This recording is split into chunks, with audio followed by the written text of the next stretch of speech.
নমস্কাৰ বন্ধুসকল, স্বাগতম জনাইছোঁ আকৌ এটা গুৰুত্বপূৰ্ণ ভিডিঅ'লৈ। আজি আমি আলোচনা কৰিম ছেকেণ্ড ছেমিষ্টাৰৰ VSc subject United Nations and human rights. আৰু এইখন ছাবজেক্ট যিসকলৰ আছে তেওঁলোকৰ কাৰণে ভিডিঅ'টো। আৰু মূল আলোচনাৰ বিষয়বস্তু হৈছে এইখন ছাবজেক্টৰ কুৱেশ্যন পেপাৰ 2024ত হৈ যোৱা final exam 2024 second semester VSc United Nations and human ছাবজেক্টৰ বিষয়ে আমি আলোচনা কৰিম। চ' ইয়াতে আপোনালোকৰ ছেমিষ্টাৰ ইয়াৰ তাৰপিছতে পেপাৰ কোড তাৰপিছতে United Nations and human rights ইয়াৰে আপোনালোকৰ ছাবজেক্ট নেমটো তাৰপিছত ফুল মাৰ্কছ যিহেতু 30 থাকিব তাৰপিছৰ টাইমটো 1.5 ঘণ্টা দিয়া থাকে। এইখিনি আপোনালোকে মিলাই ল'ব গোটেইখিনি। চ' তাৰপিছতে এতিয়া আমি কুৱেশ্যন নাম্বাৰ 1 লৈ আহিছোঁ। 1টো আপোনালোকে চাব পাৰিছে, লিখা আছে যে answer the following as directed. তলত দিয়া নিৰ্দেশ অনুসৰি উত্তৰ দিয়া যিকোনো 5টা বা 5টাই দিব লাগিব আপুনি। এই নম্বৰত দিয়া আছে সন্মিলিত ৰাষ্ট্ৰসংঘৰ নিৰাপত্তা পৰিষদ স্থায়ী সদস্য ৰাষ্ট্ৰ কেইখন। তাৰপিছতে ICJ, এইটো আপোনাৰ ICJৰ ফুল ফৰ্ম লিখিব লাগে। Right the full form of ICJ। তাৰপিছতে আপোনালোকৰ C নম্বৰটো দিয়া আছে যে ৰাষ্ট্ৰসংঘৰ 7জন সচিব প্ৰধান হৈছে বেন কি মুনে, হয় নে নহয় লিখা। তাৰপিছতে নেক্সট আপোনালোকৰ D নম্বৰটো মানৱ অধিকাৰ বুলিলে কি বুজায়, এই কুৱেশ্যনটো আহিছে। তাৰপিছতে এইটো ভেৰি ইম্পৰ্টেণ্ট হয়, মানৱ অধিকাৰ, কাৰণ কিতাপখনৰ যিহেতু নামেই হিউমেন ৰাইটছ। চ' এইটো আপোনালোকে চাই ল'ব। তাৰপিছতে একেবাৰে শেষৰ কুৱেশ্যন E নম্বৰটো right the full form of UNHCR এইটো। তাৰপিছতে আপোনালোকে কুৱেশ্যন নাম্বাৰ 2 লৈ আহক। Right and very short answer the following. Any 5 যিকোনো 5টা লিখিব লাগিব।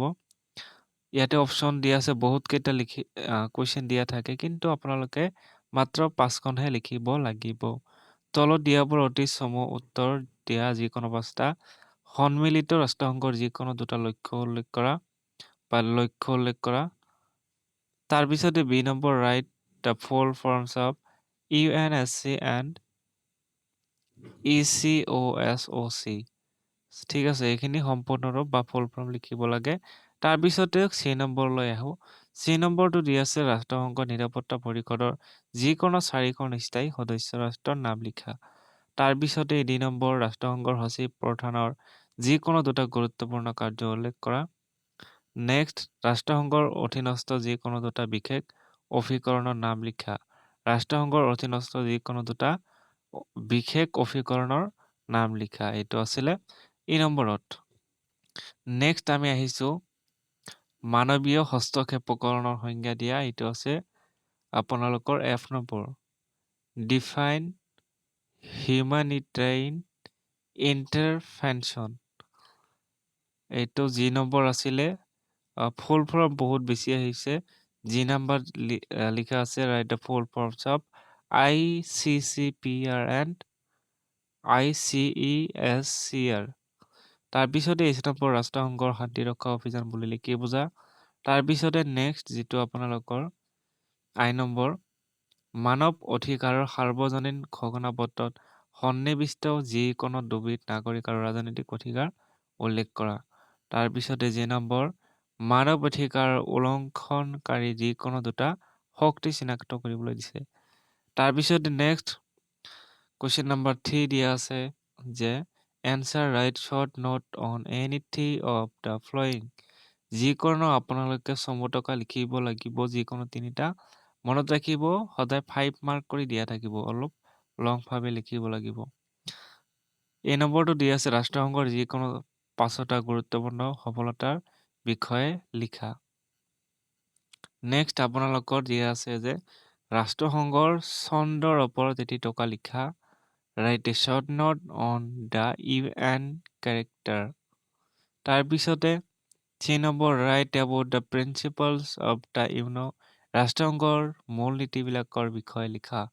তাৰপিছতে হিউমেন ৰাইটছ কাউন্সিল, মানৱ অধিকাৰ পৰিষদ বা মানৱ অধিকাৰ কি, এইবিলাকৰ কুৱেশ্যন কিন্তু প্ৰত্যেক বছৰে আহি থকা দেখা যায়। তাৰপিছতে ই নম্বৰ আহিছো। এই নম্বৰটো দিয়া আছে যে আন্তঃৰাষ্ট্ৰীয় মানৱীয় আইনৰ ওপৰত এটি টকা লিখা। Write a note on international humanitarian law মানে আইন। লাও মানে আইন। তাৰপিছতে এফ নম্বৰটো দিয়া আছে যে মানৱ অধিকাৰৰ 5টা মৌলিক বৈশিষ্ট্য। এইটো ভেৰি ইণ্টাৰেষ্টিং আৰু ইম্পৰ্টেণ্ট কুৱেশ্যন হয়। একেবাৰে শেষৰ এফ নম্বৰটো। চ' আপোনালোকৰ কুৱেশ্যন পেপাৰ ইমানখিনি আছিল। চ' এনেকুৱা ধৰণৰ ভিডিঅ'সমূহ পাবলৈ আমাৰ চেনেল ছাবস্ক্ৰাইব কৰি ল'ব। ভিডিঅ'টো লাইক কৰিব, শ্বেয়াৰ কৰিব আৰু